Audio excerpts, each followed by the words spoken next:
Hilangnya sang ayah yang sangat misterius membuatnya bertekad untuk mencarinya. Tapi ketika coba untuk diselidiki, kejanggalan demi kejanggalan terjadi. Petunjuk tentang hilangnya sang ayah selalu berhubungan dengan pembunuh berantai yang sedang dicari kepolisian. Semakin mereka telusuri lebih dalam, justru pembunuhan demi pembunuhan terjadi. Tonton sampai akhir karena akan ada plot twist tidak terduga terjadi. Misteri apa yang sebenarnya terjadi di balik hilangnya sang ayah? Kenapa pembunuhan demi pembunuhan terjadi? Dan inilah Missing.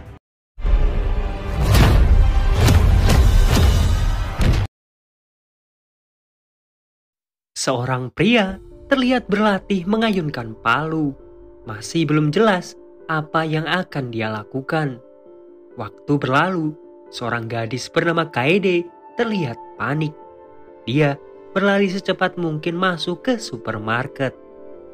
Ternyata ayahnya yang bernama Satoshi ketahuan mencuri di sana.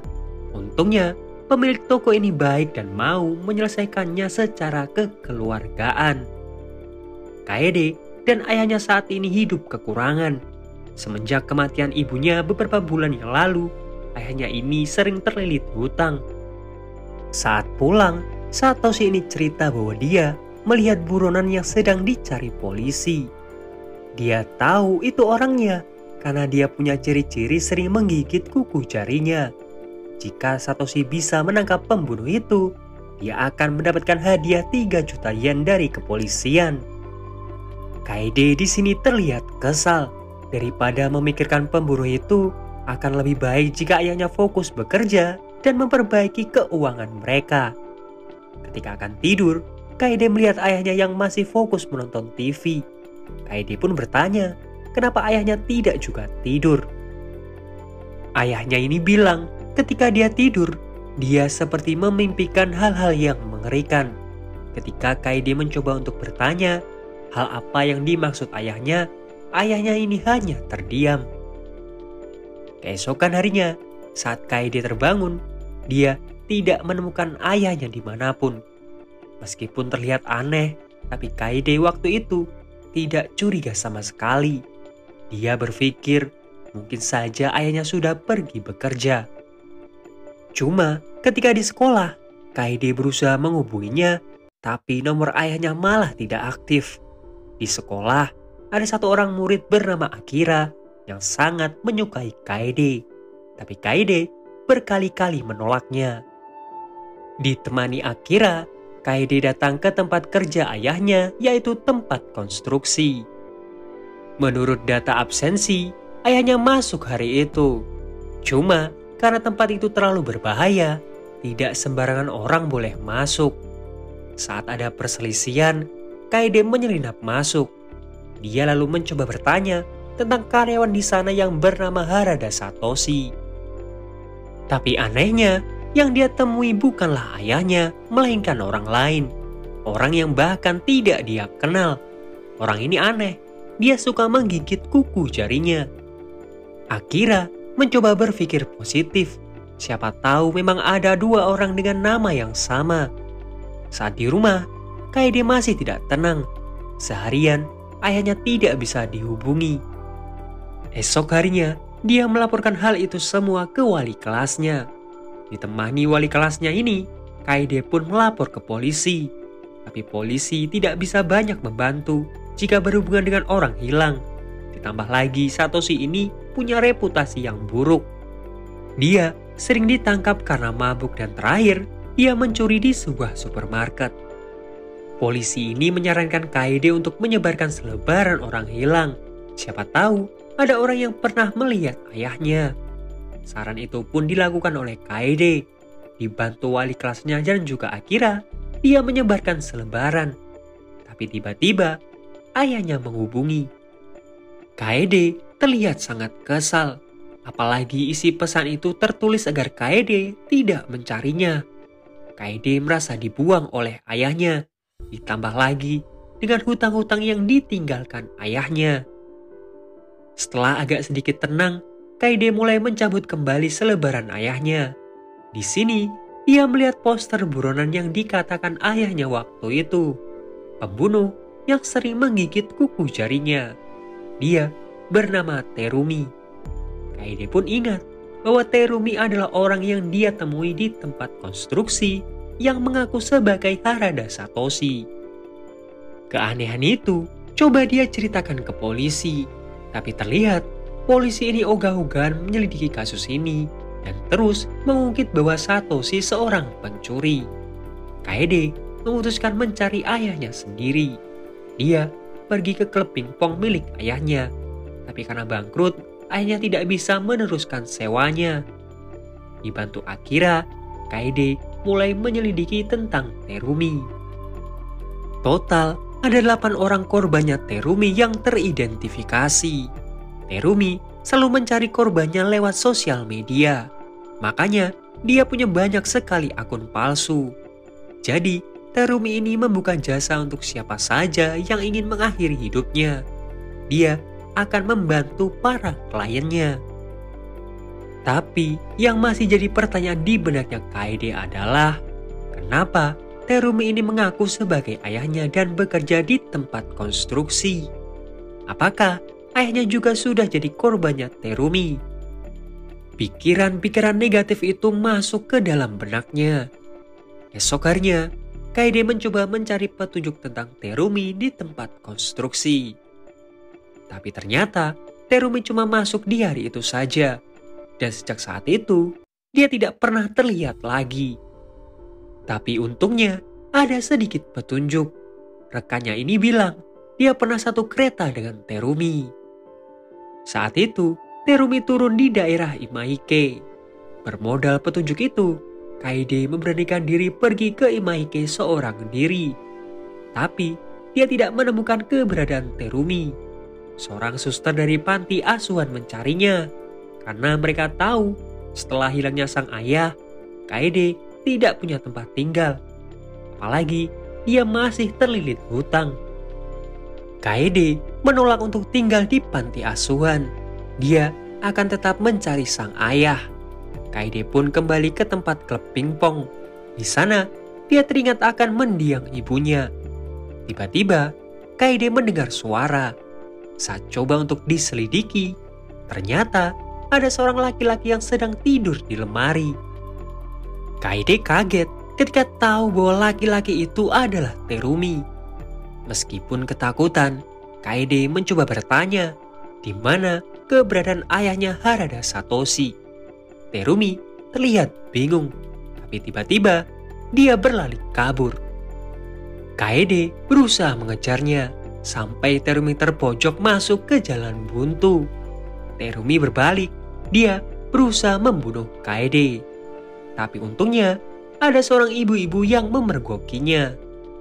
Terumi panik, dia buru-buru kabur. Kaede berusaha meraihnya, tapi yang dia dapat cuma celana milik Terumi. Anehnya, di dalam celana itu terdapat HP milik ayahnya.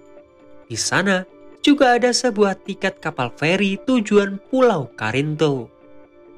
Dirasa sendiri sangat berbahaya, Kaede meminta tolong Akira untuk menemaninya ke Pulau Karinto. Cuma Akira di sini menolak. Akan sangat berbahaya untuk melakukan penyelidikan tanpa bantuan polisi. Nyawa mereka bisa terancam sewaktu-waktu. Kaede lalu bilang dia akan menjadi pacarnya Akira jika Akira mau menemaninya. Akira malah ngelunjak. Dia ingin melihat itunya Kaede. Kaede tidak bisa menolak. Akhirnya dia pun menunjukkannya. Mereka berdua lalu pergi ke Pulau Karinto. Tapi karena pulau itu terlalu luas dan petunjuk yang tidak ada sama sekali, mereka hanya berputar-putar tanpa tujuan. Tiba-tiba suara sirine polisi terdengar. Kaede langsung cepat-cepat menuju ke sana. Polisi sudah berkumpul di suatu rumah. Jasad seorang perempuan terlihat di tanduk keluar. Kaede terlihat panik. Dia lalu berteriak, "Ayah!" Kita akan mundur ke 3 bulan yang lalu. Terumi saat itu sedang bersama wanita bernama Starling di sebuah pantai. Starling ingin menggunakan jasanya Terumi. Starling lalu dibawa ke kontrakannya Terumi. Starling diminta untuk menutup matanya selagi Terumi melakukan aksinya.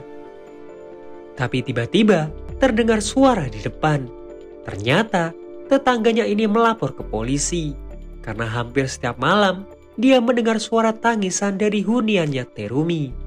Terumi meminta Starling untuk diam, tapi Starling malah penasaran dengan box besar yang ada di depannya.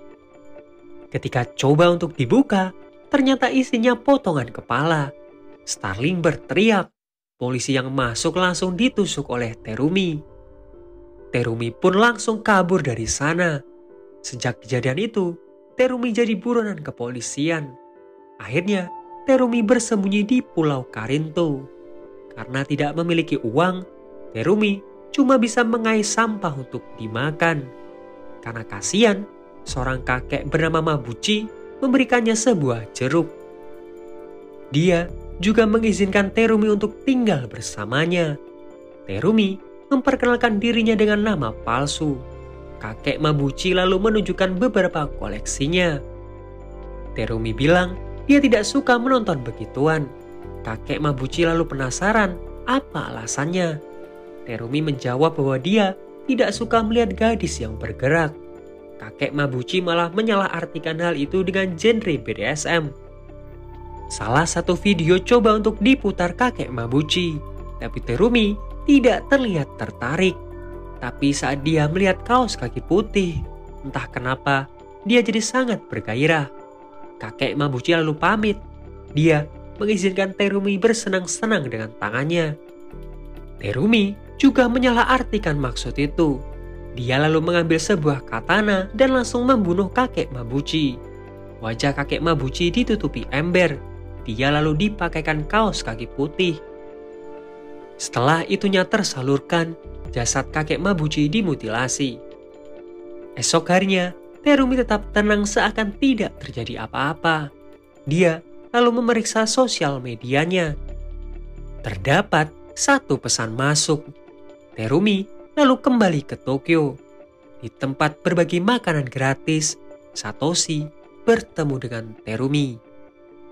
Kita dibawa mundur kembali ke 13 bulan yang lalu. Istrinya Satoshi mengalami kelumpuhan.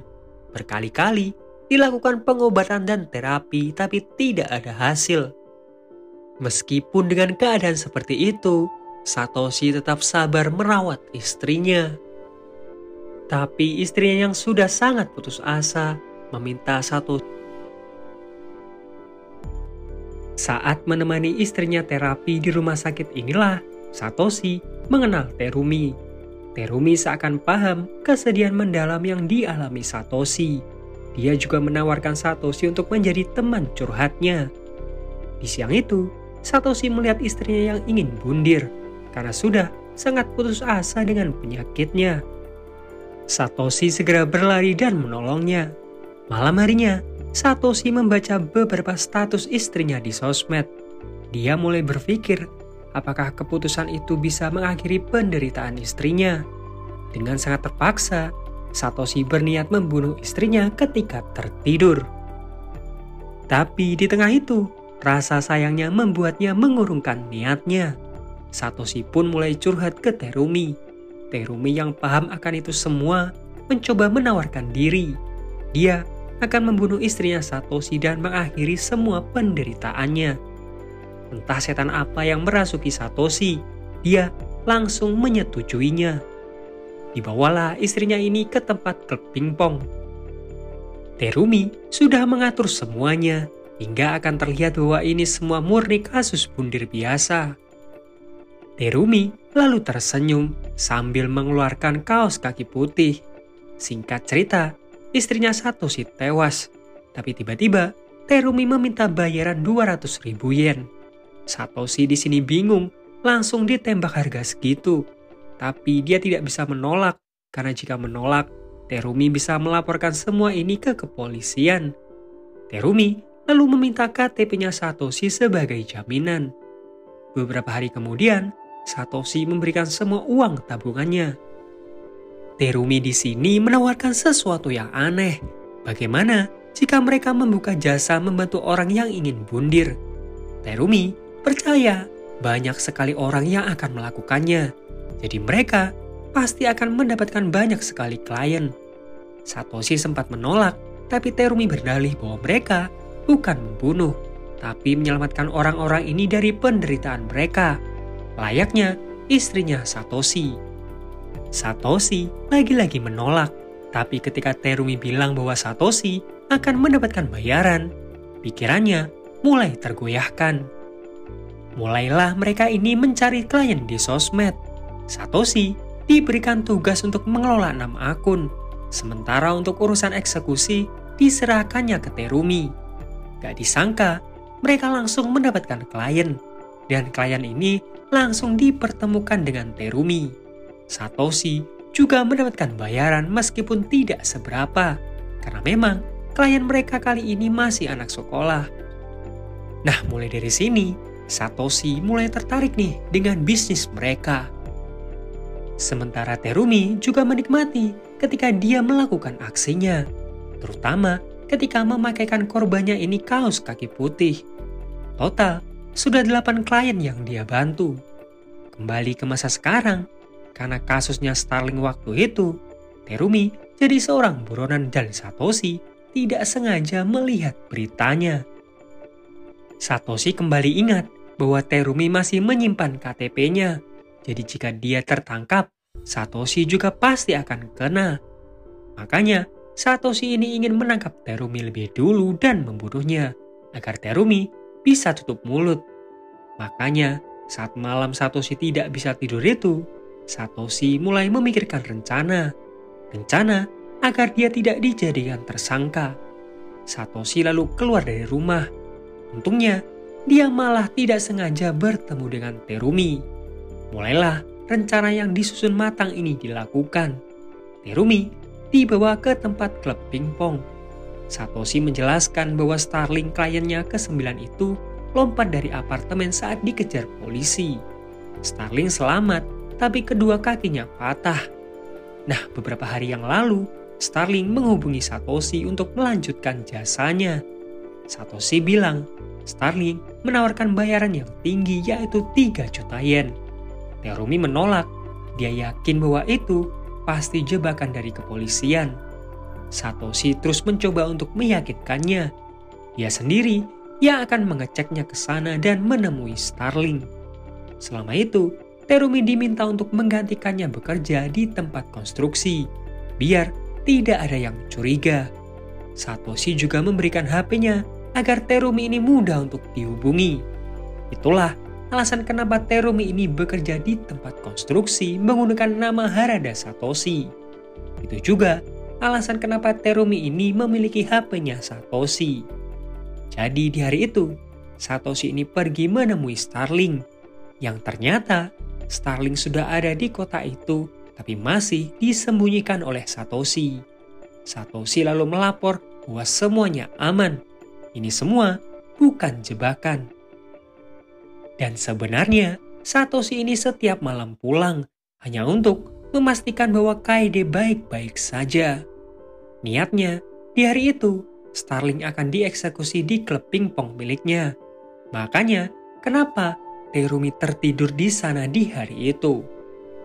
Satoshi juga sempat melihat saat Kaede menunjukkan itu ke Akira. Rencana lalu diubah. Terumi meminta Satoshi untuk pergi ke Pulau Karinto. Rencana akan dilakukan di rumahnya kakek Mabuchi. Starling menolak. Dia berpikir, kenapa seribet ini hanya untuk bundir saja. Saat di hotel, Starling ini kabur. Ternyata, dia berencana menabrakkan dirinya tapi tidak berhasil.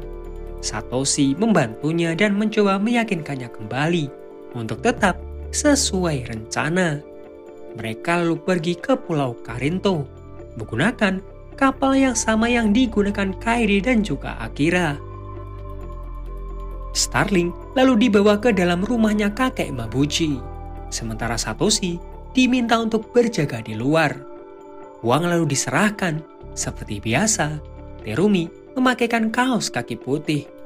Starling pun mulai dibunuh. Tiba-tiba suara aneh terdengar.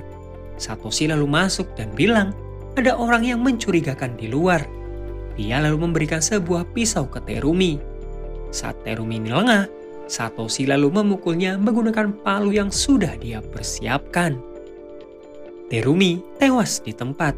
Satoshi lalu mengambil uang itu dan menyembunyikannya di atas bukit. Dia lalu kembali dan melukai dirinya dengan pisau yang dipegang Terumi tadi. Nah, dengan begini akan terlihat bahwa Satoshi ini diculik dan juga jadi korbannya Terumi. Cuma di sini dia berhasil melawan dan membunuh Terumi. Dia lalu menelpon polisi. Satoshi sedikit lega karena dirasa semua sesuai rencana. Tapi ternyata Starling masih hidup. Jadi mau gak mau, dia pun membunuh Starling. Polisi lalu datang dan itulah yang sebenarnya terjadi. Setelah luka-lukanya diobati, Satoshi memberikan kesaksian bahwa dia ini terobsesi akan hadiah yang ditawarkan polisi jika berhasil menangkap Terumi. Makanya, dia memberanikan diri mencarinya dan meninggalkan rumah. Tapi dia malah berakhir ditangkap oleh Terumi. Itulah alasannya kenapa Terumi bisa memiliki KTP dan HP miliknya. Bahkan Terumi berpura-pura menjadi dirinya agar bisa bekerja di tempat konstruksi. Untungnya, polisi mempercayai kebohongan yang dikatakan Satoshi. Kasus lalu ditutup.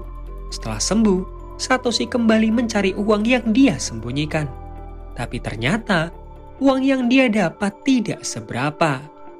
Tapi Satoshi mendapatkan uang hadiah 3 juta yen dari kepolisian. Makanya, dia sekarang bisa membuka kembali klub pingpong tersebut. Di sini, Satoshi sudah merasa jumawa karena semua rencana-rencananya berjalan baik seperti yang dia pikirkan. Ditambah lagi, sekarang dia jadi pahlawan kota. Tapi entah apa yang ada di otaknya Satoshi waktu itu. Dia iseng-iseng membuka kembali akun-akun milik Terumi. Ternyata masih ada satu akun yang belum diblokir. Dan di akun itu ada sebuah pesan dari klien yang ingin menggunakan jasanya. Satoshi mulai berpikir, mungkin hal itu bisa dia lakukan sendiri. Hitung-hitung, buat sampingannya. Dia lalu setuju menemui kliennya itu, yang ternyata adalah anaknya sendiri, yaitu Kaede. Jadi, semenjak kematian ibunya, Kaede ini sangat depresi. Makanya dia ingin melakukan hal itu. Mereka lalu janjian untuk bertemu di suatu tempat. Satoshi lalu pamitan. Dia lalu menunggu di bawah menara. Kaede yang melihat ayahnya panik. Tapi dari sini dia sadar bahwa ayahnya pasti ada hubungannya dengan jasa itu. Kaede mulai mengaitkan kematian ibunya dengan ayahnya ini. Kaede lalu kembali ke klub pingpong. Suara sirine polisi terdengar. Kaede bilang dia sudah tahu rahasia yang disembunyikan ayahnya. Satoshi lalu sadar, apa jangan-jangan klien yang tidak datang ke menara itu adalah Kaede. Kaede hanya bilang bahwa ini perpisahan buat mereka. Dan film pun berakhir. Nah, itu tadi alur cerita film Missing. Ya, seperti biasa, film Jepang yang membahas tentang misteri, endingnya pasti gantung. Jadi kalau kalian tanya, apakah Satoshi ketangkep? Jawabannya, aku sendiri juga tidak tahu. Endingnya, kalian sendiri yang nentuin. Seperti biasa, like kalau kalian suka, dislike kalau enggak, subscribe kalau belum. Sampai